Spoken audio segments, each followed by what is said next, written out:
క్యాంపులు అనేక రకాల ఊహాగానాల తర్వాత బీజేపీయే కరీంనగర్ మేయర్ పీఠాన్ని దక్కించుకుంటుంది. అక్కడ ఉన్న స్థానాలు 66 డివిజన్లు.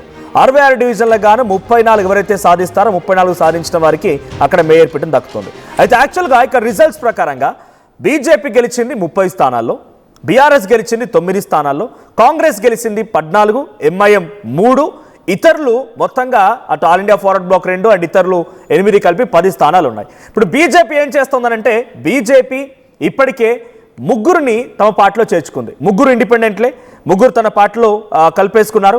సో బీజేపీ ప్లస్ ఆ ముగ్గురు కలిస్తే 33 అవుతుంది. ఎగ్జాక్ట్గా సగానికి సీట్లకు చేరుతోంది. ఆ తర్వాత ఒకే ఒక్క స్థానం నుంచి ఎవరైనా వస్తారని చూసినప్పుడు ఎవరు కూడా రాకపోవడంతో బండి సంజయ్ తన ఎక్స్-అఫీషియో ఓటు వాడుతున్నారు. ఎక్స్-అఫీషియో ఓటుతో ఇప్పుడు బీజేపీ ఆ కరీంనగర్ మేయర్ పీఠాన్ని దక్కించుకుంటుంది. కట్ చేస్తే బీఆర్ఎస్, కాంగ్రెస్, ఇండిపెండెంట్లు కలిసి మేయర్ పీఠాన్ని దక్కించుకుంటాయనేటువంటి ఒక చర్చ కూడా జరిగింది. కానీ ఎగ్జాక్ట్గా ఇప్పుడు జరగలేదు. ఎందుకంటే కేసీఆర్ ఫోన్ చేశాడంట.